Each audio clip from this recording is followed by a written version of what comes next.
Muy buenos días, hermanos, a todos.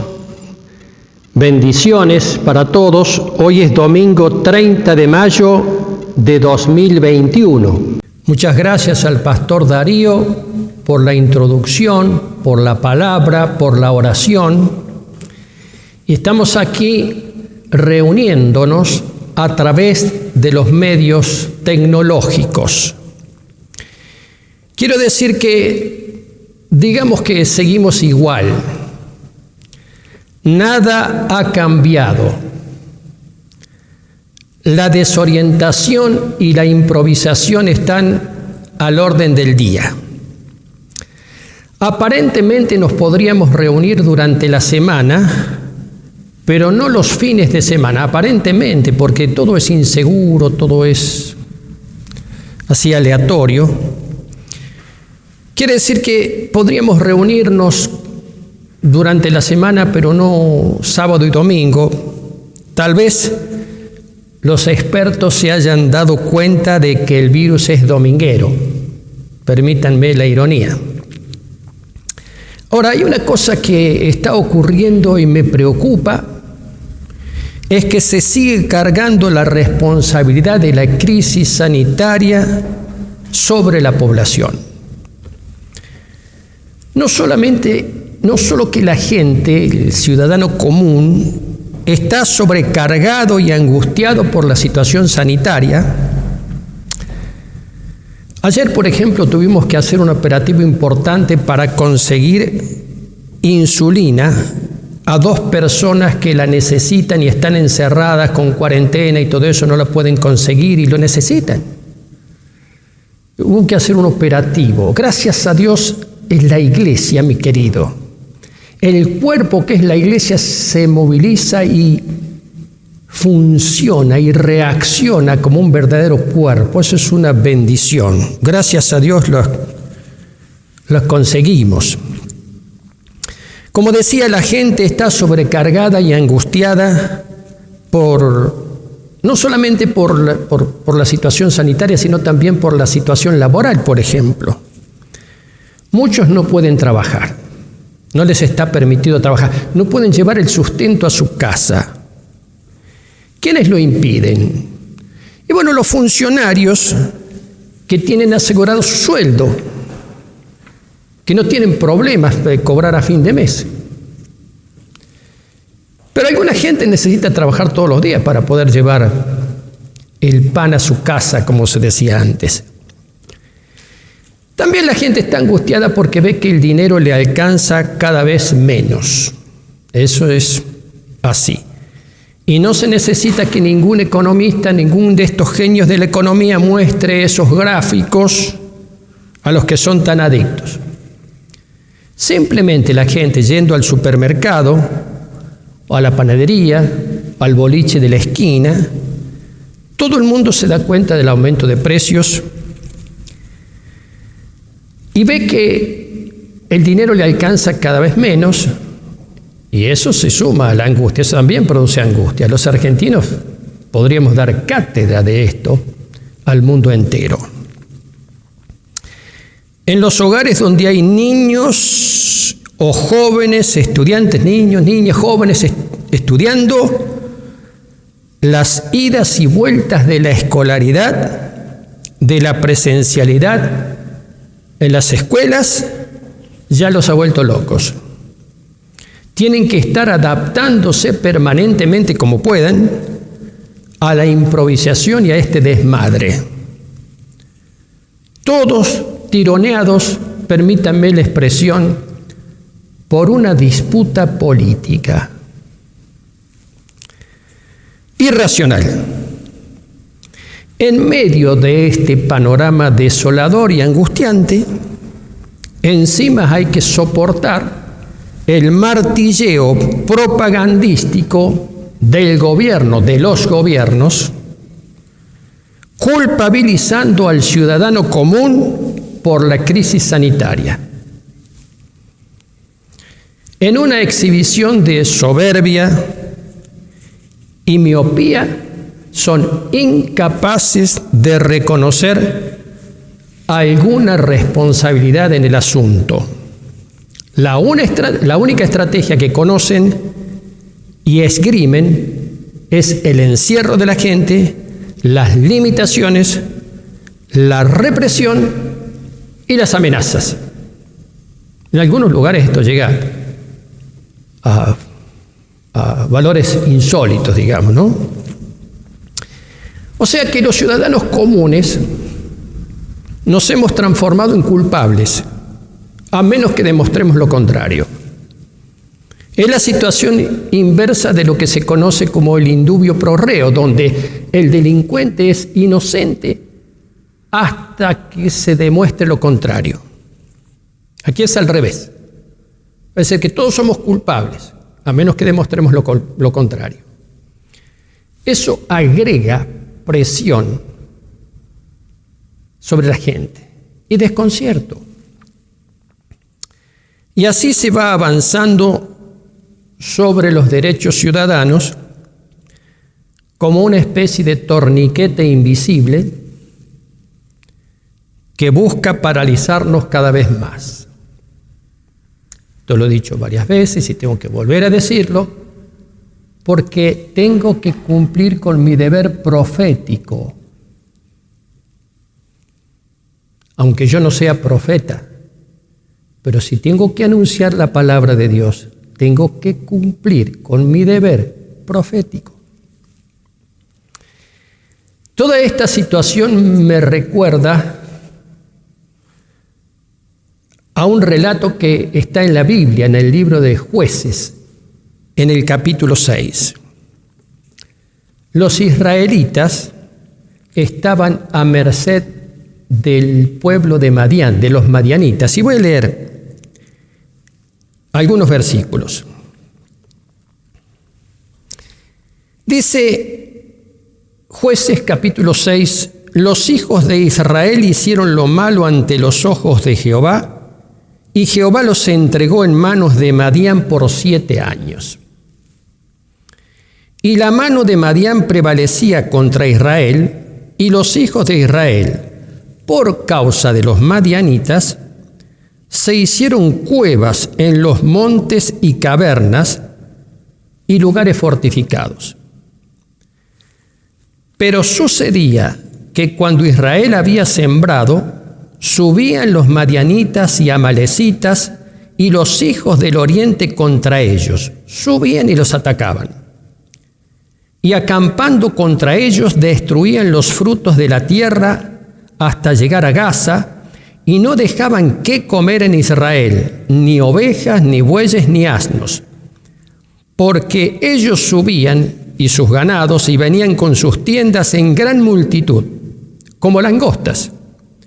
Ellos y sus camellos eran innumerables, así venían a la tierra para devastarla. De este modo, empobrecía el pueblo de Israel en gran manera por causa de Madián, y los hijos de Israel clamaron a Jehová. No importa el esfuerzo que hicieran, los madianitas se quedaban con todo. Los israelitas ya ni casas podían tener.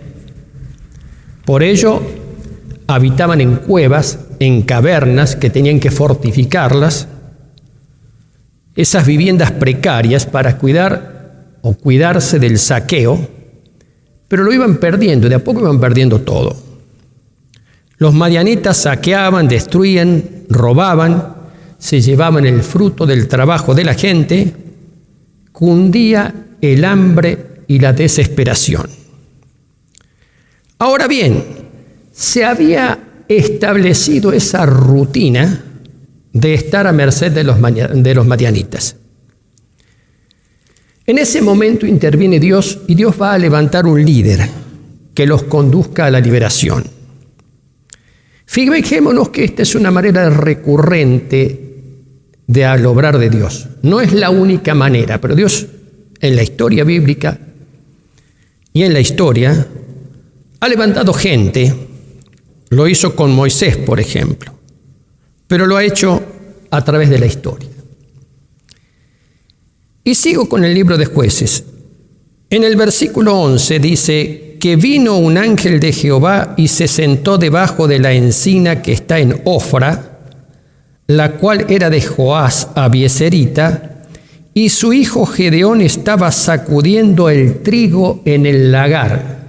Yo he puesto a esta prédica por título, sacudiendo o escondiendo el trigo en el lagar. El lagar, el lugar donde se pisaba el vino, no era para poner el trigo.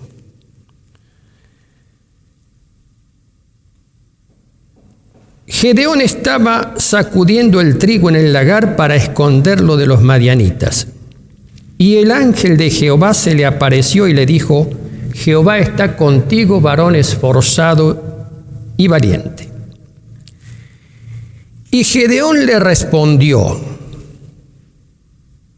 Ah, Señor mío, si Jehová está con nosotros, ¿por qué nos ha sobrevenido todo esto? ¿Y dónde están todas esas maravillas que nuestros padres nos han contado, diciendo: ¿no nos sacó Jehová de Egipto? Y ahora Jehová nos ha desamparado y nos ha entregado en manos de los madianitas. Y mirándole Jehová le dijo: Ve con esta tu fuerza y salvarás a Israel de mano de los madianitas. ¿Acaso no te envío yo?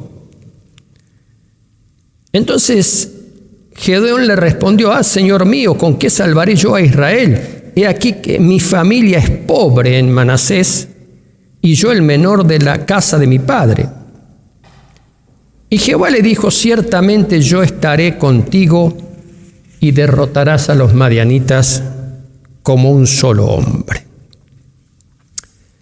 El mismo Gedeón, aquel a quien Dios va a levantar para poder liberar al pueblo de esa opresión, el mismo Gedeón se había adaptado a la situación.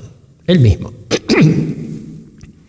Estaba sacudiendo el trigo en un lagar, es decir, donde se pisa el vino, para tratar de esconderlo. Ya se había asimilado, ya había naturalizado esa situación donde en cualquier momento venían los madianitas y se llevaban todo. Al mismo tiempo tiene un cúmulo de quejas contra Dios. Yo soy el más pobre, no tengo cómo hacer. Hay un cúmulo de quejas de Gedeón.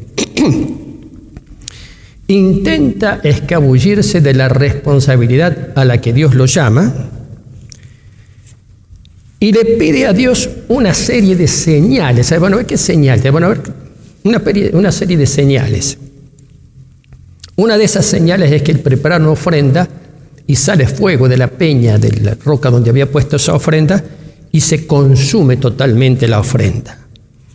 Otra señal la encontramos en los versículos 36 al 39, donde él pone un vellón.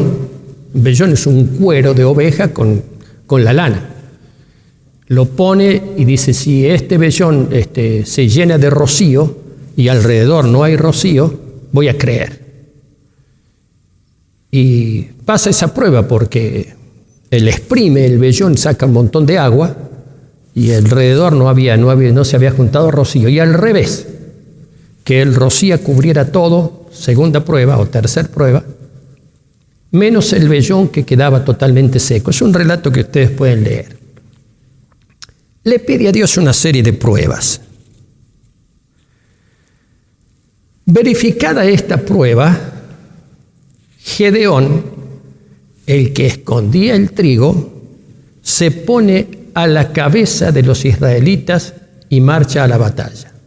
Es muy interesante seguir leyendo el relato de cómo Dios obró de una manera extraordinaria, pero fíjense qué cosa.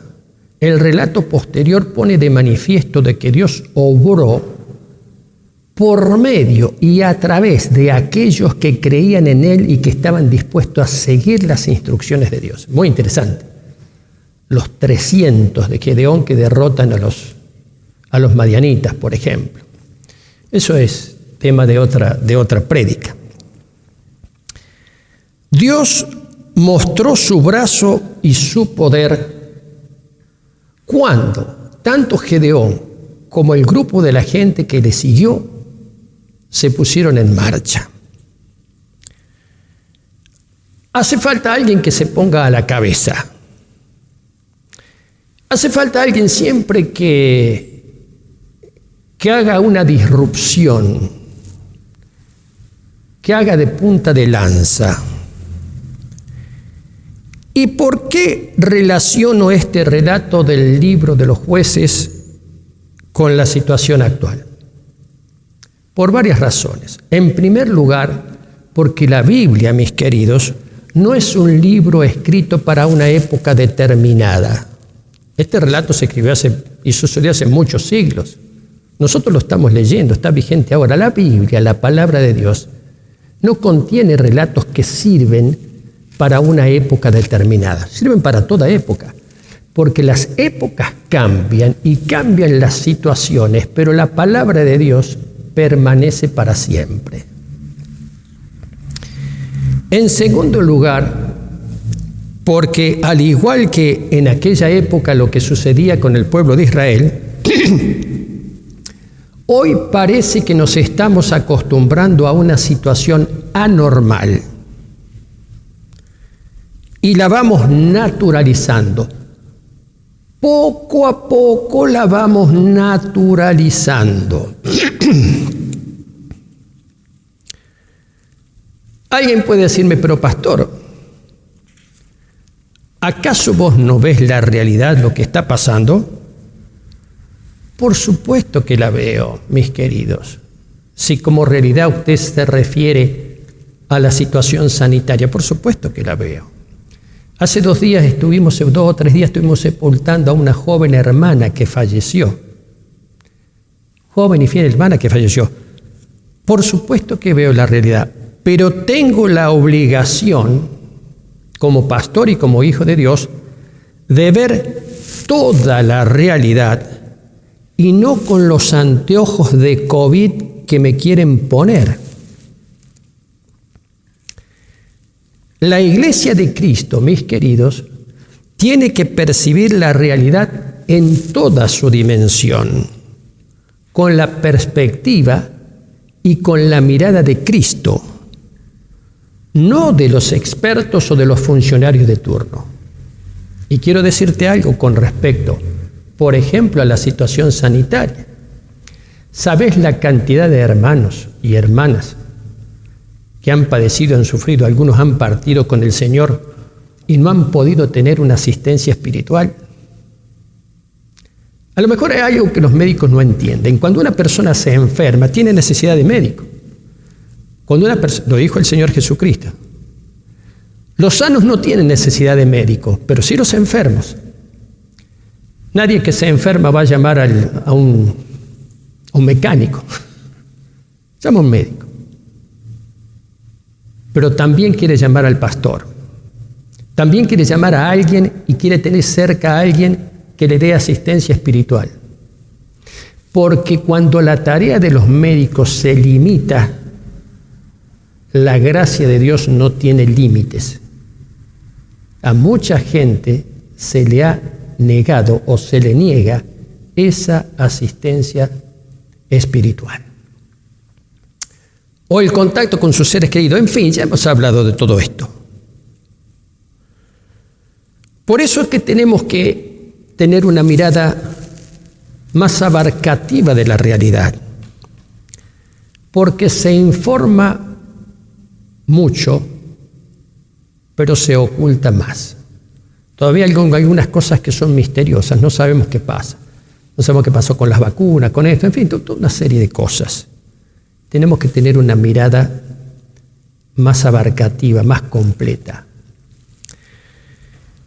En tercer lugar, ¿por qué hablo de esto y relaciono esto?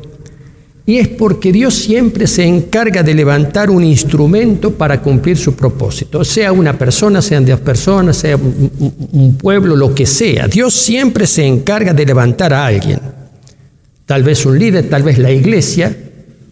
La Iglesia de Cristo tiene una responsabilidad muy importante en estos tiempos. Aunque estemos encerrados, temerosos, acobachados, o escondiendo el trigo en el lagar, Dios se presentará y llamará y levantará a hombres, a mujeres, a niños, a ancianos, para cumplir su propósito. La iglesia, mis queridos, yo lo he dicho, tiene que permanecer con la energía intacta, como el resorte que es comprimido, acumula energía, cuando se lo libera, salta y libera toda esa energía. La iglesia tiene que permanecer con la energía. ¿Qué es la energía de la iglesia? Es la fe, es la gracia de Dios. Te animo, hermano, así como lo hizo el pastor Darío antes. Mira, enfócate en la gracia de Dios y mira las cosas que suceden desde la perspectiva de la mente de Cristo. Pues dice el apóstol Pablo que nosotros tenemos la mente de Cristo, al menos debemos tenerla, pensar como Él, tener la perspectiva que tiene Cristo, no la perspectiva que te da uno u otro. Este es el tiempo de la iglesia. Este es un tiempo fundamental para la iglesia de Cristo, que no nos podemos reunir y fíjense, hasta por ahí se prohíbe de que pueda emitirse la palabra por internet. ¡Qué locura! ¡Qué locura! Cuando el Señor Jesucristo habla acerca de los últimos tiempos, habla de pestes, habla de guerras, de rumores de guerra, habla de muchas cosas. Y habla también de la persecución a la iglesia. Los creyentes, mis queridos, si hay hambre o pestilencia, todo eso, no estamos exentos per se. Estamos también sufrimos estas cosas, estas contingencias, las sufrimos. Pero hay algo particular que sufre la iglesia, que es la persecución ideológica o persecución de hecho. Parece ser que el delito mayor será reunirse para adorar a Dios. Y muchos están aceptando eso.